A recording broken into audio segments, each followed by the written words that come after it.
Reason of biodiversity conservation से।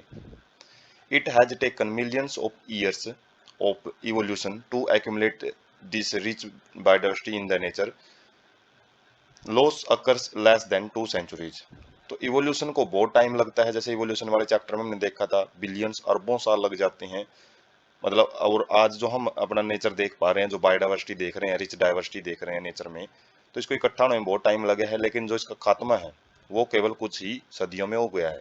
कुछ जैसे 2 सदियों में ही हो चुका है। Reason grouped into 3 categories.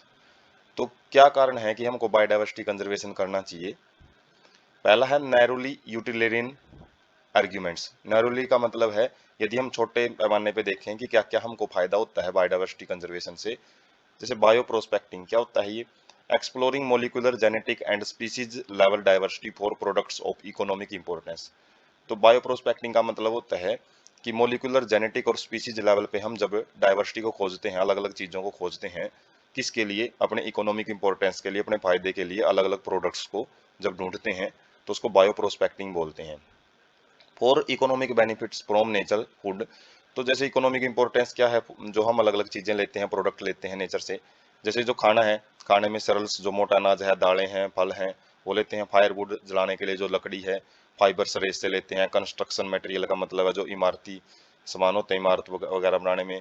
और इंडस्ट्रियल प्रोडक्ट का मतलब है जो अलग अलग उद्योगों में काम आने वाला प्रोडक्ट है, जैसे टैनिन है, लुब्रिकेंट है, डाई है, रेजिन्स हैं, परफ्यूम है, ये इंडस्ट्रीज में बनाए भी जाते हैं और यूज भी लिए जाते हैं। And product of medicinal importance, जो हम औषधि के रूप में, दवाइयों के रूप में भी काफ़ी सारा जो प्रोडक्ट है वो किन से लेते हैं? हमारे जो अलग अलग फॉरेस्ट हैं, बायोडाइवर्सिटी है वहाँ से। More than 25% of drug currently sold in market worldwide are derived from the plants, and 25,000 species of the plants contribute to traditional medicines used by native peoples। लगभग 25% जो ड्रग्स आज हम मार्केट के अंदर यूज कर रहे हैं पूरे संसार के अंदर, वो कहाँ से?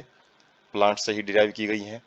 और लगभग 25,000 स्पीसीज प्लांट्स की ऐसी हैं जो कि ट्रेडिशनल लेवल पे, जो पारंपरिक तौर पे हम दवाइयों के रूप में, जो वैद्य वगैरह होते हैं कुछ जो गांव में या फिर पुराने टाइम पे होते थे, तो उनको इनकी नॉलेज होती थी मेडिसिनल प्लांट्स की। नेटिव पीपल्स वही होते हैं जो आसपास के लोग होते हैं, अपने लोकल लोग होते हैं, उनको पता होता है कि किस बीमारी में कौन सा प्लांट है, उसके प्रोडक्ट यूज किए जा सकते हैं।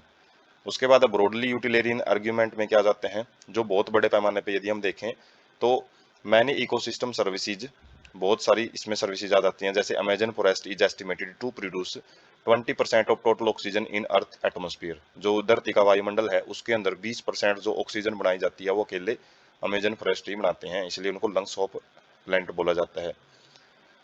पोलिनेशन बाय बीज, बम्बल बीज एंड बर्ड्स एंड बैट। जो पोलिनेशन होती है, और पोलिनेशन से ही जो सीड बनते हैं उन्हीं को हम खाते हैं, फ्रूट वगैरह बनते हैं, वेजिटेबल्स बनती हैं। तो हम अपने खाने के लिए टोटली प्लांट्स पे डिपेंडेंट है। और प्लांट किस पे डिपेंडेंट है? पोलिनेटर्स पे। अब पोलिनेशन वाले यदि इंसेक्ट खत्म हो जाते हैं, जैसे एक आइडिया लगाया जाता है कि यदि बी, जो मधुमक्खी हैं, यदि उनको धरती से खत्म कर दिया जाए तो आने वाले 4 साल में धरती पे कोई भी जीव है वो सर्वाइव नहीं कर पाएगा। क्योंकि जितना भी पोलिनेशन किया जाता है उसका मैक्सिमम पार्ट जो पोलिनेशन किया जाता है वो बीज के द्वारा किया जाता है। बम्बल बी हमारे होते हैं। बर्ड्स क्या होती हैं? सन बर्ड्स, हमिंग बर्ड्स जो कि पोलिनेशन करवाते हैं। बैट चमगादड़ होता है जो पोलिनेशन करवाता है। Aesthetic pleasure of walking through this thick wood, watching spring flowers in the full bloom, or waking up to the bulbul Bulbul songs in the morning. तो ये ऐसे एक्टिविटी हैं जो कि बहुत ज़्यादा एक सुकून देती हैं। एस्थेटिक प्लेजर का मतलब है, एस्थेटिक वैसे सौंदर्य संबंधी होता है, लेकिन प्लेजर मतलब बहुत ही एक आंतरिक खुशी देती है। क्या? जब हम थिक वुड मतलब गहरे जंगलों में से चल रहे होते हैं तो एक नेचर का जो आभास होता है। Watching spring flower in the full Bloom, जब खिले हुए फ्लावर होते हैं वसंत ऋतु में, जब फ्लावर बहुत अच्छे ढंग से खिल जाते हैं, एक सीनरी बन जाती है, तो बहुत अच्छा मतलब एक अच्छा नज़ारा होता है वो। वेकिंग अप, जो हम सुबह सुबह उठते हैं, जो बुलबुल गीत गाता है सुबह सुबह मॉर्निंग में, तो ये ऐसी चीज़ें होती हैं जो कि किसी भी पैसे से हम इनको खरीद नहीं सकते हैं, ये नेचर हमको प्रोवाइड करती हैं। तो बड़े पैमाने पे देखा जाए तो बहुत ही ज़्यादा जो सर्विसेज हैं वो इकोसिस्टम हमको प्रोवाइड करता है। फिलोसफिकल और स्पिरिचुअली, आध्यात्मिक तौर पे यदि हम देखें, every species has intrinsic value even if not be current और एनी इकोनॉमिक वैल्यू। हर एक स्पीसीज है जो धरती के ऊपर अपनी खुद की वैल्यू लिए हुए है। हो सकता है हमको उसका कोई इकोनॉमिक मकसद ना हो, उसका पैसे वाइज हम उसका कोई यूज ना कर पाए, we have a moral duty to care and pass on our biological legacy in good order to future generation. तो हमारा ये एक फर्ज बनता है, एक नैतिक कर्तव्य है, जो कि क्या करने के लिए, जो हमको जो चीज़ मिली है विरासत में, अपने पेरेंट्स से मिली हैं, अपने दादा परदादा से मिली हैं, जो हमारे को बायोडाइवर्सिटी मिली है, तो उसको हमारा फर्ज बनता है कि हमारी जो पीढ़ियों को भी हम उसी फॉर्म में उसको दें। ये नहीं है कि बस अपने अपने फायदे के लिए उसको नुकसान पहुंचाते रहें, आगे वाली पीढ़ियां पूछे भाई आपने हमारे लिए छोड़ा क्या है। बायोलॉजिकली यदि देखा जाए तो, नेचुरली संपदा के रूप में देखें तो हमारा फर्ज बनता है कि हम ज़्यादा जो वाटर लॉस है वो उसको बचाएं, ज़्यादा जो मिट्टी का प्रदूषण है, जो प्रदूषण जितना पोल्यूशन है उसको कम करते जाएं। तो ये हमारी ड्यूटी है।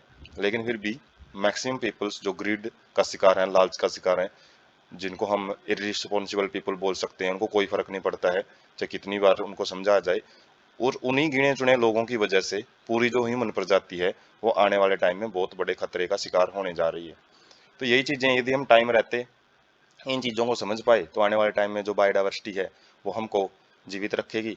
और यदि हम वही है अपने फायदे के लिए स्पीसीज का नुकसान करते रहेंगे तो आने वाले टाइम में बहुत ज़्यादा नुकसान है, हमको भी फेस करना पड़ेगा, क्योंकि टिट फॉर टैट होता ही है, एक्शन की रिएक्शन हर जगह देखने को मिलेगी।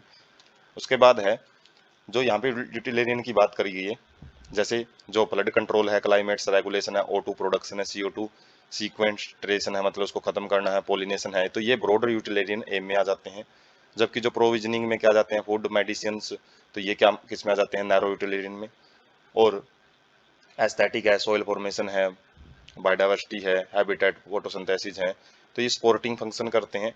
वैसे इनका भी एक मकसद होता है जो कि ब्रॉड यूटिलिटेरियन एम में आ जाते हैं।